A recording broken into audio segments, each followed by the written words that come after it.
let's get started. It's a new day, and we're ready to rock and roll.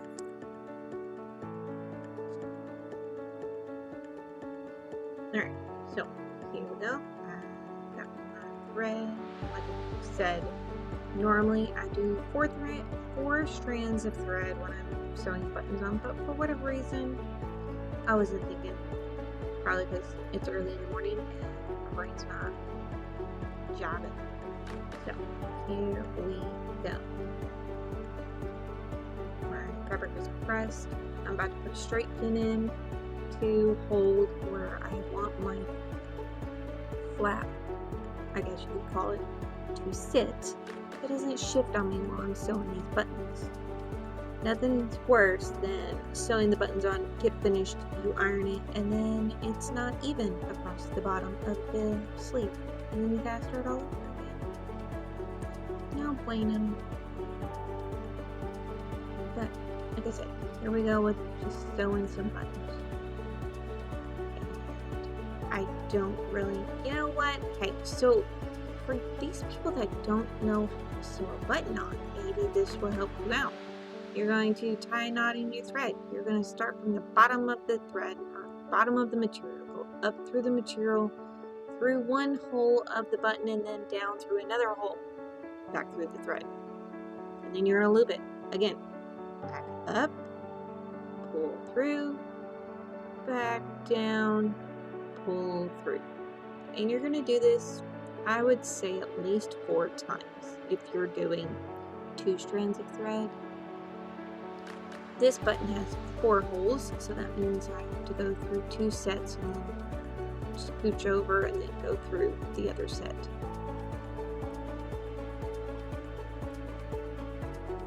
But, you know, I'm kind of surprised at how many people will bring items in for me to sew buttons on, and it's just one button. And I'm thinking, seriously, I have to charge for this? I hate charging for this. It's a silly charge, but at the same time, it does take time to do. And maybe it's because people that bring in stuff, it's like, okay, I have to go to Walmart or wherever, buy thread, buy needle, try to find thread that matches, get some scissors, find my scissors if I have scissors around the house, because you know, we never can find our scissors. And then sew the darn thing on.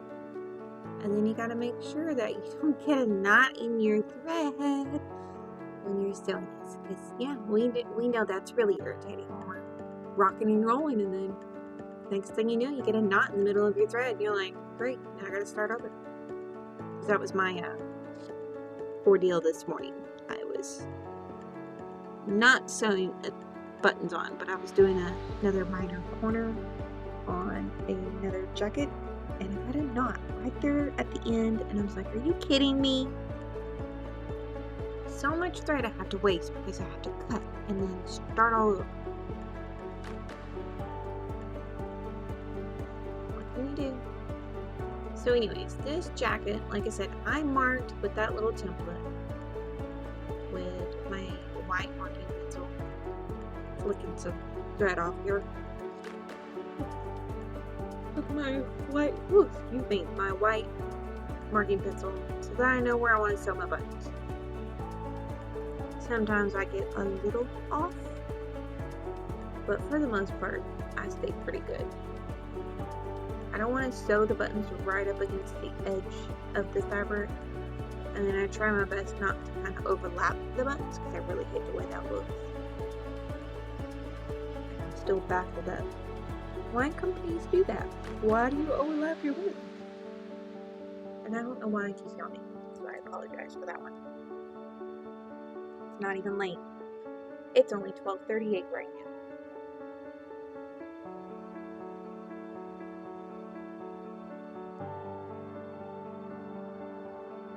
So, here we go. 3 buttons. Up and up. Up and up. Grandmother's house we go.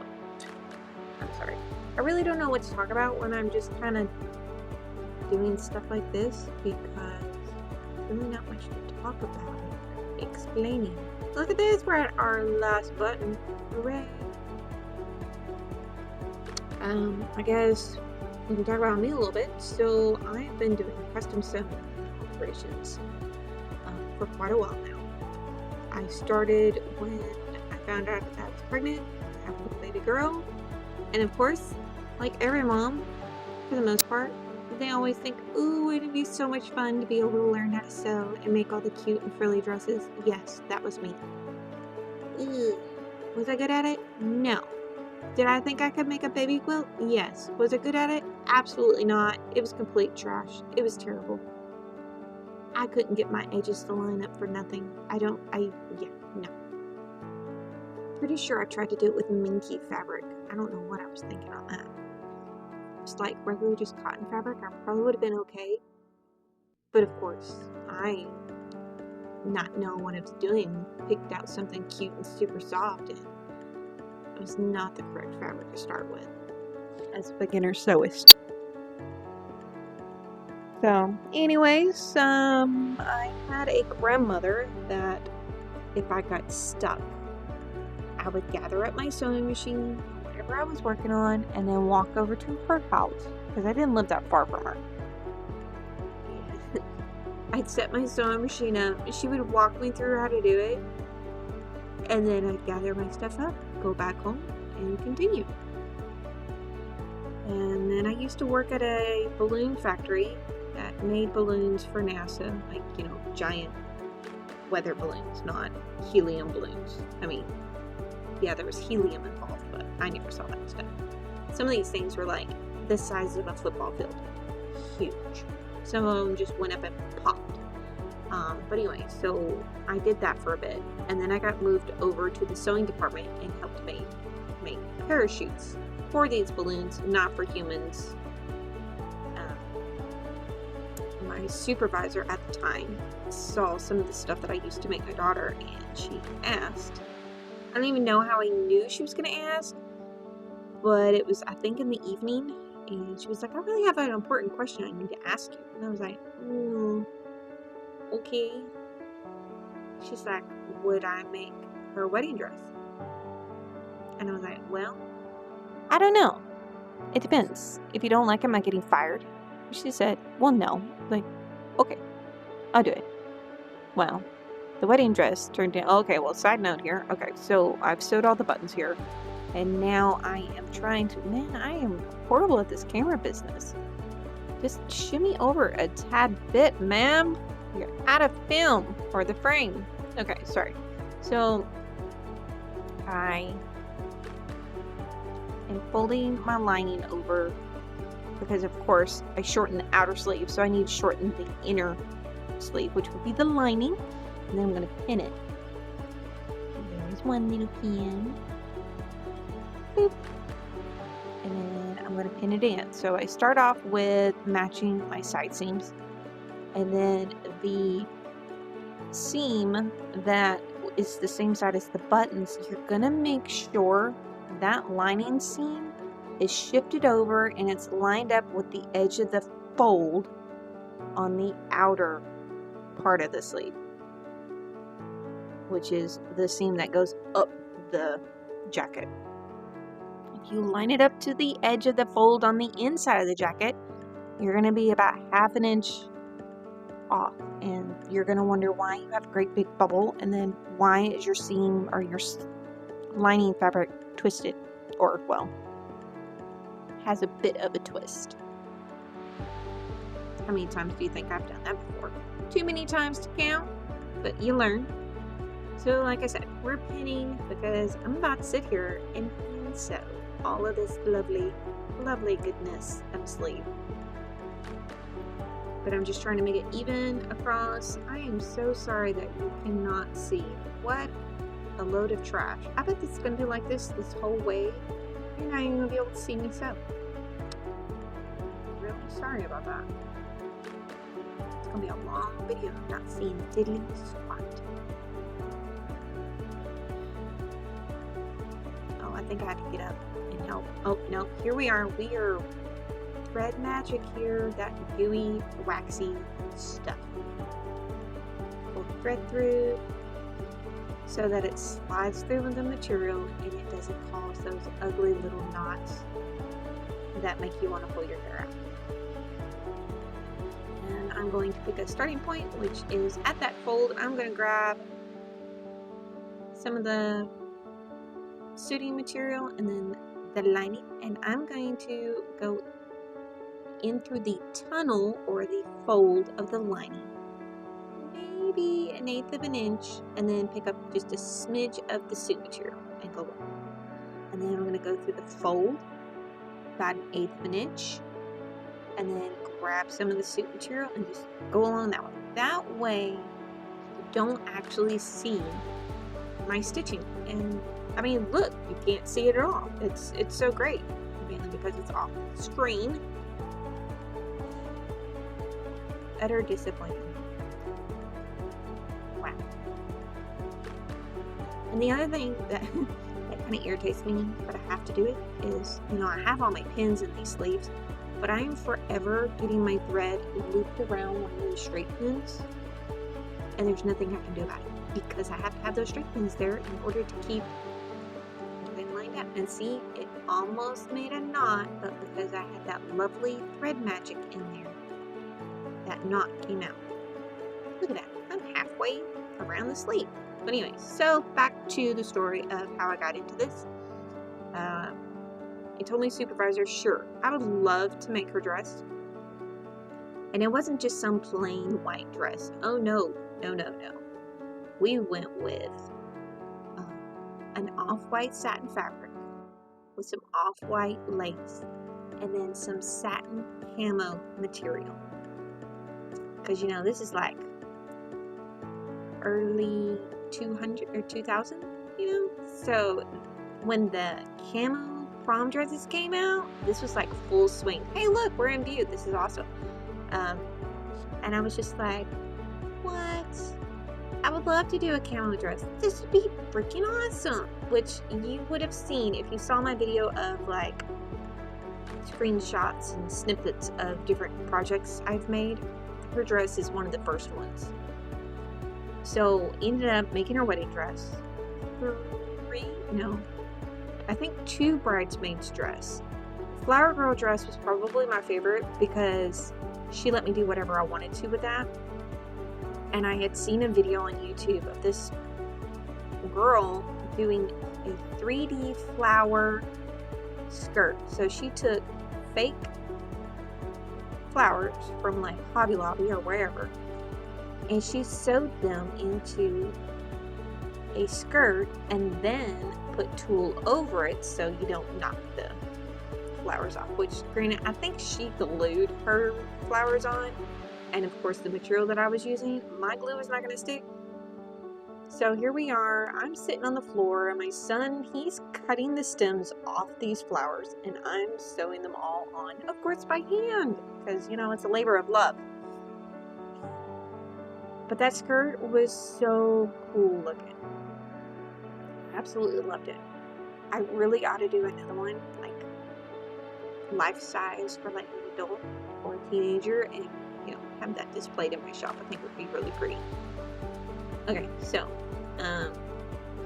bridesmaid dresses, flower girl dress, and then I did all of the groomsmen vests, and that was done in camo except for the father of the bride. I believe I did his in a teal color because she wanted camo in teal. And then her oldest daughter, she was wearing a tie that I made and it was teal. That way everything kind of tied in together. And of course, I saw every little bitty mistake on all of these items. And she just rants and raves about it. And I'm just like, are you kidding me? My seam is like not so great right here. It's a little even. Oh, I'm seeing the lining and I'm nitpicking at everything. And she didn't see any of it. She just saw perfect wedding dress, which is all we could ever hope for. But as the creator, of course, I saw all my mistakes. And I was like, oh, is she going to notice that? Oh, I would notice that. Of course I would notice that because I sew. And, that's what we do. We check out the competition, you might say, and see how everybody does their sewing work. Who knows? You might be like, ooh, that's a good idea. I should copy that. I have an idea. I could run with that. Or, ooh, why would you do that? Kind of like the beginning of this horrible jacket alteration with using a blind stitch machine to attach the lining to the sleeve. Why would you do that? So, anyways, finally get everything done. The wedding was a hit. And then I was like, you know what? I think I want to quit my job and make custom dresses for a living. So I went home, told my husband at the time, I was like, you know what? I think I'm going to quit. And he was like, what? And I was like, yeah, I think I'm going to quit my job. I want to sew for a living. Which he did not like the idea of it. And of course, me thinking that I was going to just make dresses for a living, that was kind of a joke. Because there wasn't necessarily a need for it. And if there was a need, how were people going to find me, little old me, when there was already so many people? I mean, come on. You go to Dallas and you get a custom-made gown there. Who's gonna want little old me out of my little bitty house making custom dresses and whatnot? Nobody's gonna find me that way. So, whatever. I ended up getting lucky and somebody found me, I think through Facebook or maybe Google, and it was this old couple. He wanted some pants hemmed into shorts. Sure, no problem. So I did them. They absolutely loved my work, and then they went to one of the local cleaners here in town that no longer had somebody to do alterations because for whatever reason. So then the cleaners picked me up and would send business to me, whether it be in alterations, repairs, or whatever, or if something happened and he needed something fixed, I would go by and pick it up and then fix it at my house. In my makeshift sewing room that once upon a time was the laundry room, and it was so small. Oh my gosh, it was so small. Like I had to knock out 2 closets because I had no space for a sewing machine. Let alone have people's garments hanging up in here for me to work on. But that right there, that really is what saved my business and got it going, was that one cleaners that took a chance on me. And within a year, I had grown out of that space, and I was like, I don't know how I'm supposed to do this. I can't take in any more work because I have no space to put any more work. So then one day, the city was in, and it was our half of the street that they were demolishing to redo, and I left to go take kids to school, and I could not get back to my house. And I was like, well, I guess I can drive around town and see if I can't find any locations for a storefront. And who knows, we'll see how much something like this would cost. I looked at a couple of places, and I was like, man, I don't know if I can afford this. Called my dad, talked to my dad, and I was like, what do you think your opinion is on this? And of course he was like, heck yeah, we could do this. Do you make that much money? I was like, yeah, I can make that much money, but I don't know if it's steady money, because this was way before I even knew about bookkeeping, and I'm still not great at the bookkeeping, but fake it till you make it, I guess. Oh look, we're at the end of the sleeve finally. So I found a couple of locations. One of them, unfortunately, was right next door to another alteration shop, and I was like, I don't know if I want to do this. Being right next to another sewing shop, that's kind of not nice to me. I mean, I would be really irritated if somebody moved in a sewing shop 2 doors down from my location. Like, are you kidding me here? Come on, go get your own space. Okay, so here I'm working on the other sleeve, and you can see that the sleeve length on this one is drastically shorter compared to the first sleeve. So again, I'm going to write down this measurement so that I don't forget, because if I have to stop for whatever reason and don't get back to this project, I remember what my numbers are. And the space that I looked at, I mean, it was nice, but the flooring was buckled. Like, either it was water damaged maybe, or it was because it was a floating floor. I don't know. But I was like, I could just imagine a customer coming through here and tripping. No, thank you. Or I'm going to scratch these floors up because I'm sliding sewing machines around because I have huge, no, this was before I had one industrial machine. So I'm just thinking about sliding sewing machines around and whatnot on the floor. And I was like, I don't want to scratch these floors up. So kept on looking, found some that I was like, oh, this is a great, great location. Like, I could see this would work. And then I'd get the price. I'm like, oh my gosh, no, I can't.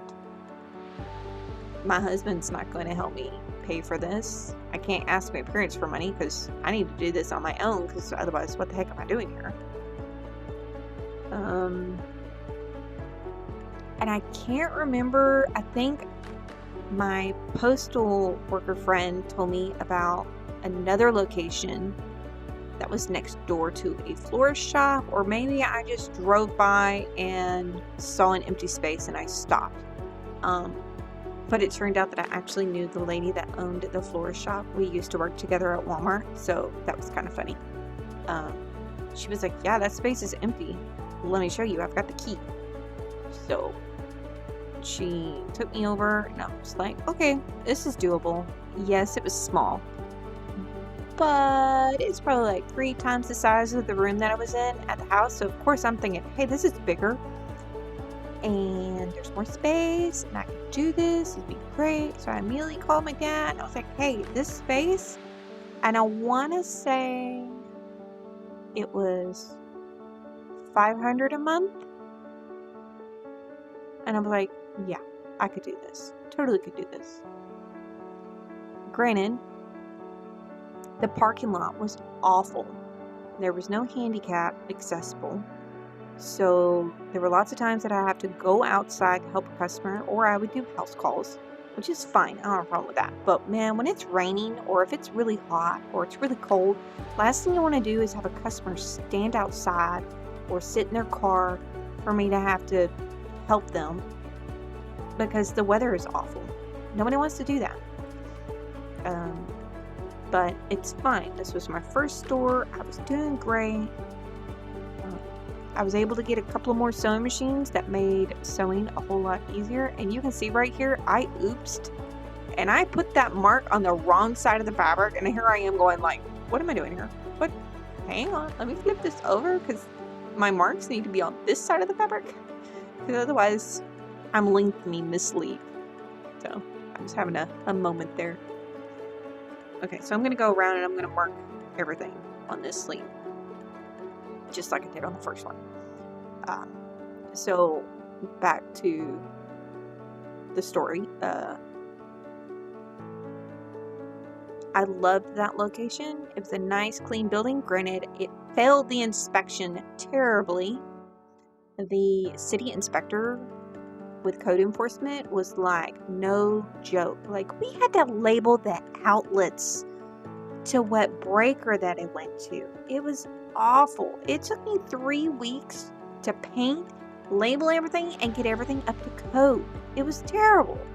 And of course the landlord wasn't happy, because that was money that she had to foot, and she wanted to know why she was having to pay for all this stuff. And I was like, hey, I'm just telling you what this code enforcement guy told me. So yeah, it was very irritating. And next door to me, so it was the flower shop, me, and then it was the Hopkins County Republican headquarters thing. And their building was quite a bit bigger than mine, and it had these huge, massive, floor-to-ceiling windows that looked out on the street. I was like, man, if I could get that space, I could display my dresses in the window, and it would be like, yes. People would see me. I would be noticeable. Because as it was, my windows were like halfway up the wall to the ceiling. And I'm like, kind of sucked. But at the same time, my heating and everything in that little building was not bad because of the windows being so small. Because Eventually, when the Republicans moved, I took over that side. And that was the worst move. Literally moving one thing at a time out the door and just like 10 foot down the sidewalk and move into the next one. It was awful. It took forever to move. And by then I had fabric galore. Goodness gracious, so much fabric. Because then I really got into making custom stuff. And let's see, I'm trying to think. Oh, and in the new space, I was able to build a actual dressing room, which was nice. It was small, it was tiny, but it was okay. I didn't necessarily like where it was at because it was in the front half of the building, but I needed my work table and stuff like that in the back part of the building and whatnot, and all my fabrics and stuff. So it was a step up from where I was, went from the house to a really small location, and then the next one was about twice the size of what I was in. And then I was like, man, if I move again, it's going to be for better parking. I want handicap accessible space. I want a safe parking lot because that place over there, holy moly. There were railroad tracks right next to my building. So when the train would come by, it was extremely loud. But then you had all the people that were like racing to jump the tracks. And I literally had a customer that was trying to pull out or back out of the parking lot who happened to be a police officer. And this car comes barreling over the train tracks and smacks into the back of this police cruiser. And all I could think about was, oh my gosh, I hope she's not about to run. Please don't run. And she got out of that car all mad and pissed off until she realized that it was a police officer. And I was just like, oh my gosh. Done for. So after that, I was like, yep, it's time to move.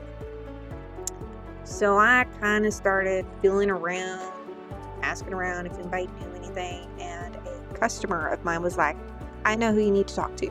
Call this person. So I called this lady.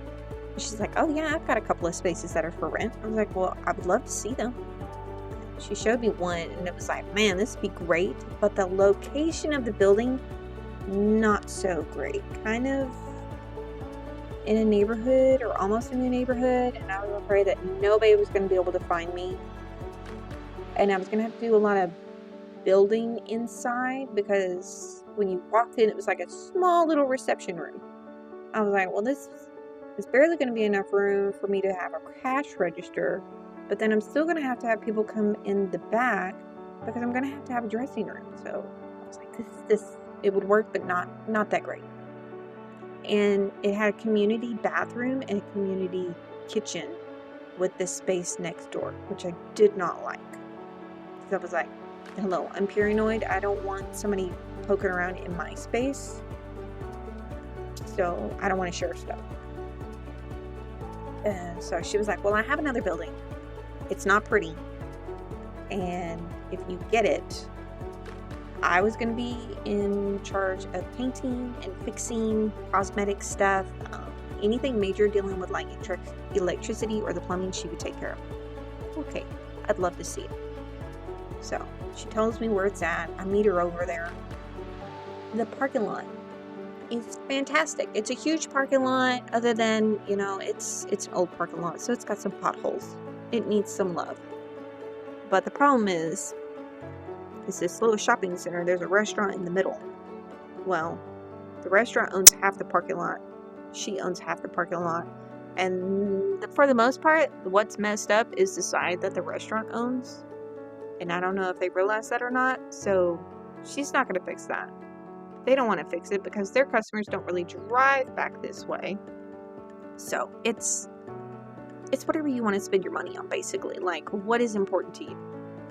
Very important is making sure the restaurant's running. Who cares about the parking lot? The plumbing in my building is awful, but you know what? We're dealing with it. We're here to sew. So no public bathroom. Sorry, people. But this building was like 3 times the space of what I had. I was like, this is going to be awesome. when you walk in, you walk over to the left, and it opens up into a room. I've got my fabric. I've got a counter with a register. I've got space for 2 racks for clothing that's coming in and clothing that's ready to be picked up. Then I have a small little office with a cutout window where I have my desk and my computer. I have a legit fitting room. And then there's another room that all my embroidery machines are in. And then if you come through the front door and you were to take a right, which you can't because there's a door there that I keep locked, so people will not come through there, it's a huge open workspace.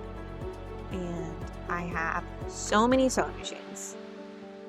And it's great. We have a room, I have a cutting table, I have an ironing station. Everybody has a space to sew. Some sewing machines we have to share, but it's because they're specialty sewing machines. But I have my sewing machine, and my employees have their own straight stitch sewing machines. It's great. It works out. I mean,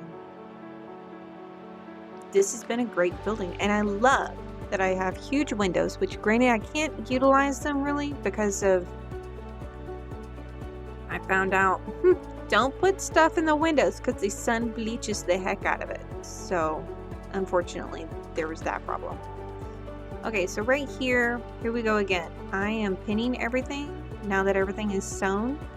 That way I can take it over and iron it, and I have a nice clean crisp edge. And I'm probably going to actually show you in this one, since I failed to on the first part of this saga of a messy sleeve. So yeah, if I happen to move again, it's because I bought a building, but I don't think I'll be able to do that because I'm not even really for sure how to do that. I mean, I know that there's like a down payment, and I'm like, how the heck are you supposed to save for a down payment when, don't get me wrong, there's this month, summer has been rough on getting people to pick up their items and paying me because it's the summer. So, people are wanting to go on vacation. Last thing they're thinking about are alterations. But at the same time, you had time to drop them off. I really need you to pick them up because I had to start charging a storage fee because people were just leaving their stuff, and it was months and months and months. I had one lady that waited a year before she finally came to pick up her things. But by then, I had already given up. I had called her. She kept saying she'll be here. She would never show. And I was like, all right, I'm tired of it. This stuff has been here for 6 months. I'm getting rid of it. And lo and behold, a year later, she showed up to pick up these pants that I was just doing repairs on. I think it was like $15 worth of work. So now it's a $25 a week fee if you let your stuff sit in my shop because I don't want it here. I need it out. And I really hate it, especially for the people that have paid ahead of time. And then I'm like, yeah, I'm sorry, you're not gonna get your stuff. You still owe me $25, $50, whatever it is. Or they owe me $25 on something that I charged $5 for. But that one always irritates me. Now, granted, if something had happened and they're like, hey, I am so sorry, I'm out of town, or so we put them on the schedule and it's like, okay, well, I'm gonna be out of town, going out of the country, going out of state, I'll be back on whatever date. Okay, great, I'll mark it in the calendar, that way we're not bothering you, we don't charge you a fee. Or I've had people that are like, hey, I'm so sorry, I've been in the hospital, especially when COVID hit. Man, that just that wiped me out. I mark it in the calendar. I'm not trying to be a jerk, but I really need people to pick up your items because I still have to pay bills. I'm a single parent. I have responsibilities just like you do. And, my landlord, if I don't pay rent, see, look how neat and tidy that looks. It's beautiful. Just fancy. So much better than what it was. And then here we go. Back to the sewing machine we go, because we're about to get started on the second sleeve of this puppy. No, that was, yeah, no, we're right. This is the first sleeve, I believe. Oh, I'm all confused now. That's right. We already finished the first sleeve. This is the second one. I'm sorry. I'm just jabber-jawing over here, and I done forgot what I was doing. So here I'm trying to remember how far up the template I started, because I don't like between the bottom of the template to that first hole. That just seems really wide. So I usually bring the template down just a little bit. So here I am. I'm going to mark my holes again, and then I'm going to start all over again. And which I'm not going to make you watch me do this whole so long video, because I don't think I have another 40 minutes of breath to try to talk about stuff. But I am using four strands of thread right here. I at least remember to do that. But like I said, I love where I'm at. It's just a little bit inconvenient for my customers to get to me, but it's safer for them to get to me. Unfortunately, I'm on a one-way street, so if you miss the driveway for where I'm at, you have to go all the way back around and start all over again. So it's a chore sometimes to get here, especially when, you know, the city has a street closed down because they're doing maintenance or whatever. Then you really have to go all the way around. But with my location in this spot, my space being so much bigger, I can actually display a lot of the custom items that I've made. So I'm always cycling in, whether it be alterations, well, not alterations, but like embroidery work that I've done, or custom dresses that I've done. I have a display case for patches that I've made for customers, and then the other half is like patches that I sell, which are, some of them are kind of funny. Like I have one that says, something about like rhinos or unicorns that have just let themselves go. So, you know, just quirky little things. And I still plan on doing like a walkthrough of my business, of my shop. That way you guys get like the full feature of it. I mean, I'm really proud with how it looks. Granted, my workroom is not the prettiest. I don't know what the deal was with whoever rented this space before me, but it was like they drew hearts or something on the wall. And in the front room, I have noticed there is still hot sauce on the ceiling. I don't understand what the deal was with the hot sauce, but it was like kids or somebody like painted the ceiling with hot sauce. And I keep noticing there's another spot of hot sauce, and I really need to get up there and clean it. But I keep forgetting until it's like right now I'm like, oh yeah, there's still hot sauce on the ceiling. But yeah, there's a few more updates I would like to do to my building, whether it be fixing the walls, because some of them need to be repainted again, and stuff like that. Get rid of the weird carpet that's in the dressing room, but I don't know if I want to put the carpet down again or if I want to put a different kind of flooring. I feel like carpet is a little bit more safer for like the ladies that are wearing heels and not slipping and falling, but at the same time, I feel like I should put a hard floor down, because most of the time when you're going to dances or to weddings, you're not walking around on carpet for ever in a day. You're usually out and about, and you're dancing, and you're jobbing, and you're on a hard floor. So I guess I'll have to see. But yeah, if you want a tour of my building, let me know, and we'll do like a mini series on it, and I'll show off my fabric. Some of it is for sale, some of it is not. Like I've got one fabric that I bought, and I'm just like, what is that show that came out about the dragons? Good grief, can't even remember what it's called now. House of Dragons. This fabric reminded me of dragon scales, and I'm like, I gotta have it. But oh my gosh, was it so expensive. So whatever I figure out on what I'm making this dress with, I will definitely be making a mock-up, because I am not wasting this fabric. Because oh my lord, was it expensive. But I'll try to post another video of like some other stuff that I've made and just kind of, keep things going, I guess. But yeah, if you guys are interested in like a certain thing, like, hey, show us how to hem a pair of jeans or a blind hem on a pair of pants, let me know and I'm totally okay with like showing that kind of stuff. Eventually there's going to be a video made on it, but if that's something that you're interested in, let me know and I'll definitely work it out and I'll get that going because I try to do videos first thing in the morning. That way I can at least get it hooked up to my computer and start getting the video downloaded to my software.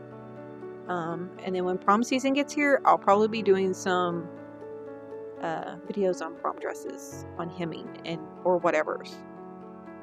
Except for if it's beaded or sequins. We're not doing that stuff no more. That takes too much time, it's too expensive, and customers don't want to pay. But hey, so that's it.